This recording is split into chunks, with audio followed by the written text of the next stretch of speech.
होता है न्यूरॉन क्या करेगा, एबनॉर्मल इलेक्ट्रिक अपना जनरेट करेगा। तो उसके पहले क्या होगा कि एक न्यूरॉन आया, 2 गो आया, 3 गो आया, 4 गो आया, ऐसे ही बहुत सारा न्यूरॉन का ग्रुप जुटेगा। टोनिक क्लोनिक सीजर का दूसरा नाम क्या होता है, तो इसको कहते हैं ग्रैंड माल सीजर। क्या कहेंगे, ग्रैंड माल सीजर।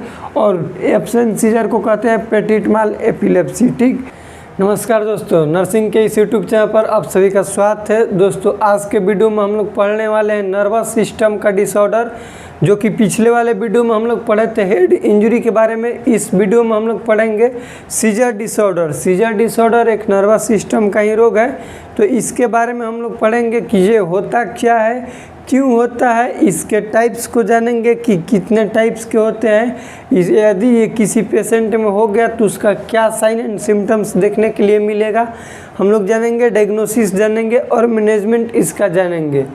सीजर डिसऑर्डर हम लोग का टॉपिक है। सबसे पहले जानेंगे ये होता क्या है। सीजर 2-3 लगातार एक ही साथ क्वेश्चन आता है। एक आता है सीजर, एक होता है इपिलेप्सी, एक होता है इपिलेप्सी और एक होता है स्टेटस इपिलेप्सी। स्टेटस इपिलेप्सी, इस चीज़ में सबसे पहले अंतर समझिए। सीजर कहने का मतलब कि हम लोग के ब्रेन में एबनॉर्मल इलेक्ट्रिकल इम्पल्स का जनरेट होना, जो कि वो एबनॉर्मल तरीक़ा से हुआ और उसके वजह से हम लोग के बॉडी में क्या हो रहा है, एबनॉर्मल मोटर मूवमेंट हो रहा है, एबनॉर्मल साइकोमोटर एक्टिविटी हो रहा है, या फिर एबनॉर्मल सेंसरी परसेप्शन हो रहा है। इस तीनों चीज़ का मतलब पहले समझिए। सीजर हम तो कह दिए कि एबनॉर्मल ब्रेन में इलेक्ट्रिकल इम्पल्स जनरेट होता है, हम समझाएंगे, अभी ऐसे ही एग्जांपल बता रहे हैं। उसी प्रकार से सीजर मतलब कि ब्रेन में एबनॉर्मल इलेक्ट्रिकल इम्पल्स आ रहा है। मान लो कि आज सुबह में 6 बजे आया, उसके बाद कभी नहीं आया, तो हो गया सीजर। सुबह में आया, फिर शाम में, दोपहर में, बार बार आ रहा है, मतलब कि रिकरेंट सीजर को ही हम लोग कहते हैं इपिलेप्सी, या फिर इसी को कहेंगे कि ग्रुप ऑफ सीजर। ध्यान से समझिए, ग्रुप ऑफ सीजर को हम लोग क्या कहेंगे, इपिलेप्सी कहेंगे, और ग्रुप ऑफ इपिलेप्सी को हम लोग कहेंगे स्टेटस इपिलेप्सी। स्टेटस इपिलेप्सी का मतलब कि बार बार एकदम हर एक 2-2, 3-3 मिनट पर सीजर आ रहा है, उसको हम लोग क्या कह देंगे, स्टेटस इपिलेप्सी। सीजर का हम लोग डिफिनेशन पढ़ेंगे। देखिए सीजर का डिफिनेशन क्या लिखे हैं, seizure is an abnormal excessive electrical activity of brain which will lead to abnormal motor activity. यहाँ पे एबनॉर्मल है, डबल डैश का मतलब abnormal psychomotor activity, abnormal sensory perception. यहाँ पे कह रहा है कि सीजर जो है एबनॉर्मल है, मतलब असमान तरीका से। दूसरा बात, एक्सेसिव बहुत ज़्यादा इलेक्ट्रिकल एक्टिविटी ऑफ ब्रेन, मतलब असमान तरीका से बहुत ज़्यादा ब्रेन में एबनॉर्मल एक्टिविटी होता है, उसी को हम लोग कह दिए सीजर। जो कि ध्यान समझो, एबनॉर्मल मोटर एक्टिविटी, इसके कारण से मोटर एक्टिविटी गड़बड़ाएगा, साइकोमोटर एक्टिविटी में गड़बड़ी होगा, और सेंसरी परसेप्शन मतलब कि सेंसरी ऑर्गन, 5 हम लोग का सेंस ऑर्गन होता है, उस चीज़ में गड़बड़ होगा, उसी को हम लोग कहेंगे सीजर। अब समझो कि ये होता क्यों है, ऐसा क्या कारण है जिसके वजह से सीजर हो जाते हैं। तो हम लोग के ब्रेन में न्यूरॉन सेल होता है, न्यूरॉन जो कि स्ट्रक्चरल और फंक्शनल यूनिट होता है ब्रेन का।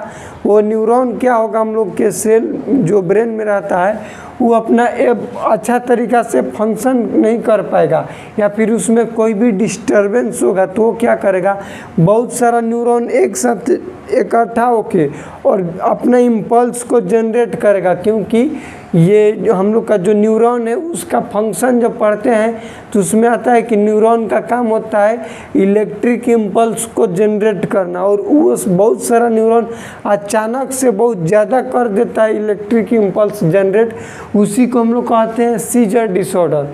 क्या कहेंगे, सीजर डिसऑर्डर। अब इसका हम लोग टाइप्स जानेंगे कि सीजर का कितना टाइप्स होता है। तो इसका 2 टाइप्स होता है, एक होता है जनरलाइज्ड सीजर और एक होता है पार्शियल सीजर। पार्शियल कहने का मतलब से ही समझ में रहा है कि हल्का सा चीज़ को हम लोग पार्शियल कह दिए, और जनरलाइज कहने का मतलब कि बहुत ज़्यादा, माने कि पूरा ब्रेन यदि शामिल हो गया सीजर में। अब हो सकता है कि वो जो एबनॉर्मल इलेक्ट्रिक हम लोग के ब्रेन में आया है पूरा ब्रेन में आ गया, तब उसको तो कह दिए जनरलाइज सीजर। और हल्का सा खाली थोड़े सा ब्रेन के कोई पार्ट में आया है, कोई भी हाइपोथैलेमस हो या फिर कोई भी पार्ट में आया है, तो उसको बोल दिया पार्शियल सीजर। लेकिन जनरलाइज सीजर बहुत कम आदमी में देखने के लिए मिलता है, जो कि 30% होता है। मोस्ट कॉमन सीजर के टाइप्स होता है पार्शियल सीजर, जो कि 70% लोगों में देखने के लिए मिलता है। उसके बाद पेशेंट विल अनकॉन्शियस, यानी कि यदि कोई पेशेंट में जनरलाइज सीजर आ गया तो उसमें पेशेंट अनकॉन्शियस हो जाएगा, लेकिन पार्शियल सीजर में अनकॉन्शियस नहीं होगा। उसके बाद अगला लिखे हैं इसमें कि ऑरा अब्सेंट होता है, और पार्शियल सीजर में ऑरा प्रेजेंट होता है, और ऑरा के प्रेजेंट होने के कारण ही पार्शियल सीजर वाले पेशेंट नॉर्मल रहते हैं। आप समझिए कि ये ऑरा क्या होता है, इस चीज़ को ध्यान से समझो। हम भी अभी जस्ट बता रहे थे कि हम लोग के ब्रेन में न्यूरॉन होता है, न्यूरॉन क्या करेगा, एबनॉर्मल इलेक्ट्रिक अपना जनरेट करेगा। तो उसके पहले क्या होगा कि एक न्यूरॉन आया, 2 गो आया, 3 गो आया, 4 गो आया, ऐसे ही बहुत सारा न्यूरॉन का ग्रुप जुटेगा। ग्रुप जुटने के बाद क्या करेगा, आपस में जुट गया, उसके बाद झगड़ा करने के लिए, समझो ऐसे कि झगड़ा करने के लिए बाहर वाले पर आक्रमण करेगा।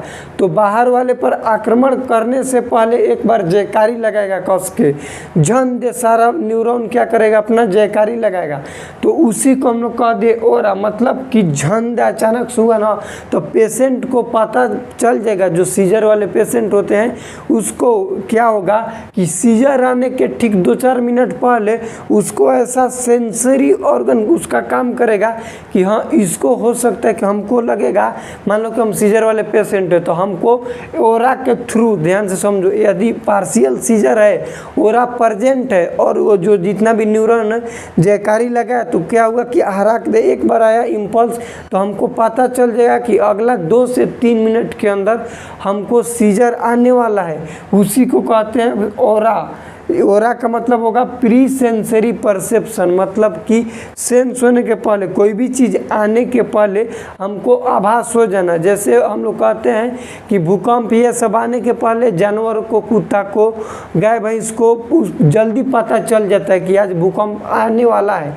ऐसा क्यों हम लोग कहते हैं, इसी के थ्रू कहते हैं प्री सेंसरी परसेप्शन, जिसको हम लोग ओरा कहते हैं। ठीक, उसके बाद हम लोग जानेंगे जनरलाइज सीजर के टाइप्स, क्योंकि मेन है जनरलाइज सीजर।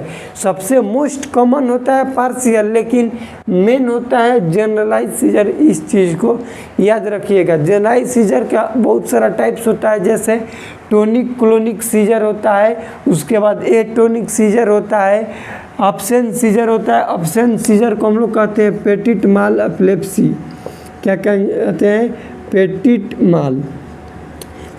माल सीजर। और यहाँ से क्वेश्चन बना हुआ है कि अब्सेंट सीजर का दूसरा नाम क्या है, तो हम लोग कहेंगे पेटिट माल। जैसे टोनिक क्लोनिक सीजर का दूसरा नाम क्या होता है, तो इसको कहते हैं ग्रैंड माल सीजर। क्या कहेंगे, ग्रैंड माल सीजर। और एब्सेंट सीजर को कहते हैं पेटिट माल एपिलेप्सी। ठीक, उसके बाद मायोक्लोनिक सीजर। ये सारा सीजर का टाइप से हम लोग आगे पढ़ते रहेंगे कि सीजर में क्या होता है, कि सीजर का हर एक, ये जितना भी है सीजर, इसका अपना अपना ड्रग होता है, हर एक का ड्रग ऑफ चॉइस अलग अलग है। तो सारा चीज़ हम लोग पढ़ेंगे। Myoclonic seizure, febrile seizure, neonatal seizure. अब थोड़ा सा ओवरव्यू देख लीजिए कि किस में क्या होता है।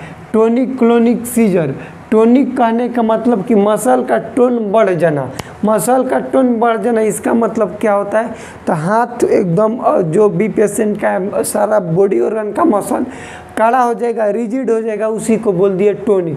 क्लोनिक कहने का मतलब कि नॉर्मल मूवमेंट, मतलब हाथ काड़ा हो गया और ऐसे ऐसे मूव कर रहा है, हाथ लूज होकर मूव नहीं कर रहा है, पूरा एकदम फुली टाइट हो गया, उसके बाद मूव हो रहा है, उसी को हम लोग कह दिए सीजर। ठीक, मतलब कि टोनिक क्लोनिक सीजर। उसके बाद एटोनिक, एटोनिक करने का मतलब कि टोन खत्म हो जाना। अभी तो बोले पूरा काढ़ा, और एटोनिक का मतलब पूरा टोन खत्म, मतलब अचानक से पेशेंट गिर जाएगा, उसको बोल दिए मसल का टोन खत्म, मतलब कि उसका भार खत्म हो गया, उसी को बोल दिए एटोनिक सीजर। उसके बाद एब्सेंस सीजर या फिर पेटिट माल एपिलेप्सी। एब्सेंस सीजर कहने का मतलब कि बहुत कम टाइम के लिए आएगा 2-4 मिनट पर आएगा, फिर आएगा, उसी को बोल दिए एब्सेंस सीजर। एक होता है मायोक्लोनिक, ध्यान से समझो, मायो मतलब मसल, क्लोनिक और यहीं से आया क्लोनिक। टोनिक क्लोनिक सीजर और मायोक्लोनिक सीजर में बस इतना डिफरेंट है, इस चीज़ को ध्यान से समझना। टोनिक क्लोनिक सीजर और मायोक्लोनिक सीजर में बस इतना ही डिफरेंट है कि टोनिक क्लोनिक सीजर में मसल जो होगा उसका टोन रिजिडिटी बढ़ जाएगा और दोनों डायरेक्शन में मूवमेंट होगा, लेकिन मायोक्लोनिक में सिर्फ एक डायरेक्शन में होगा, ऐसे पेशेंट करते रहेगा। जबकि टोनिक क्लोनिक में ऐसे होगा और टोनिक में सिर्फ ऐसे होगा, उसी को बोल दिए मायोक्लोनिक सीजर। मायोक्लोनिक में वन साइड से होगा और टोनिक क्लोनिक में बोथ साइड से सीजर होगा, बॉडी का मूवमेंट होगा। उसके बाद फेब्राइल सीजर। फेब्राइल सीजर कहने का मतलब कि यदि कोई चिल्ड्रन है, कोई बच्चा है, उसमें हाइपर पाइरेक्सिया होगा। क्या होगा? हाइपर पाइरेक्सिया होगा। उसके वजह से यानी कि बॉडी टेम्परेचर इंक्रीज हो जाएगा 105 डिग्री से ज़्यादा, उसी को तो हाइपर पाइरेक्सिया कहते हैं। हाइपर पाइरेक्सिया की वजह से होने वाले सीजर को हम लोग कहते हैं फेब्राइल सीजर। उसके बाद लास्ट है न्यूनेटल सीजर। क्या है? Neonatal seizure. हम लोग सबसे पहले पढ़ेंगे जीटीसीएस। जीटीसीएस कहने का मतलब कि जनरलाइज टोनिक क्लोनिक सीजर। ये सीजर का पहला टाइप है जनरलाइज टोनिक क्लोनिक सीजर। इसके अंदर ये क्या है? तो ये सीजर का टाइप्स है जिसके अंदर 3 गो फेज होता है, प्री इक्टल फेज, इक्टल फेज और पोस्ट इक्टल फेज। प्री मतलब पहले, इक्टल मतलब कि सीजर होने के पहले वाले फेज को कह दिए प्री इक्टल फेज।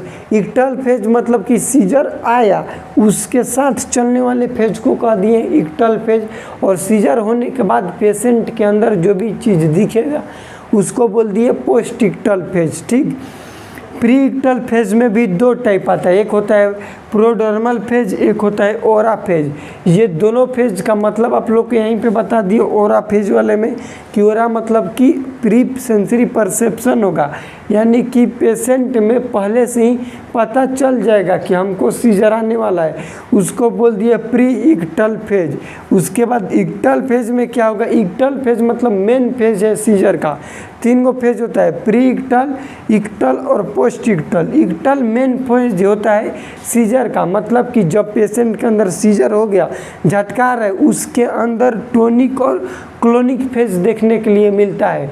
टोनिक फेज का मतलब जो कोई भी पेशेंट के अंदर जब भी सीजर आएगा तो उसका मसल का टोन हार्ड हो जाएगा, पूरा बॉडी का मसल होगा काड़ा हो जाएगा, उसके बाद एबनॉर्मल मूवमेंट होगा।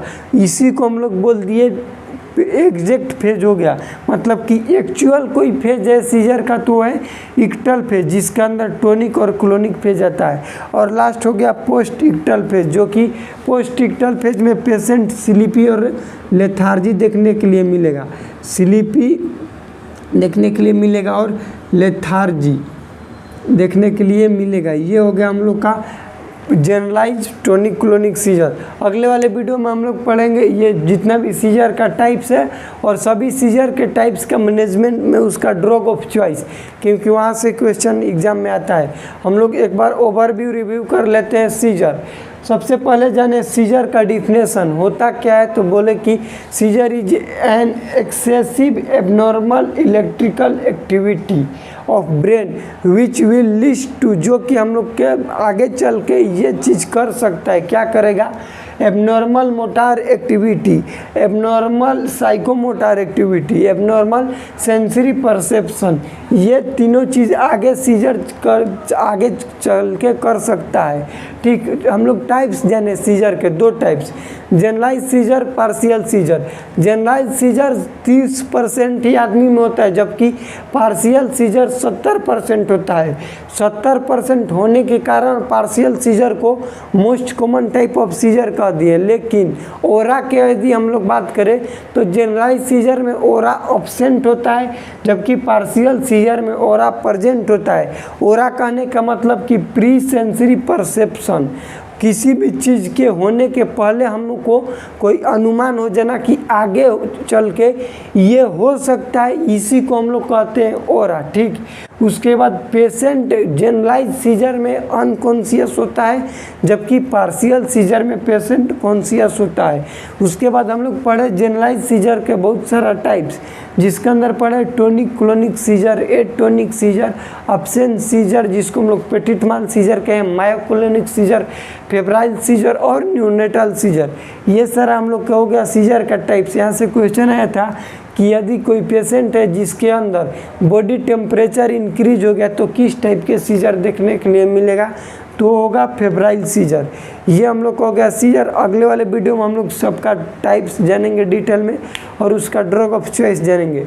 वीडियो कैसा लगा प्लीज़ कमेंट सेक्शन में बताइएगा। चैनल पर नए तो चैनल को सब्सक्राइब करें। मिलते हैं अगले वीडियो में, तब तक के लिए जय राम जी की।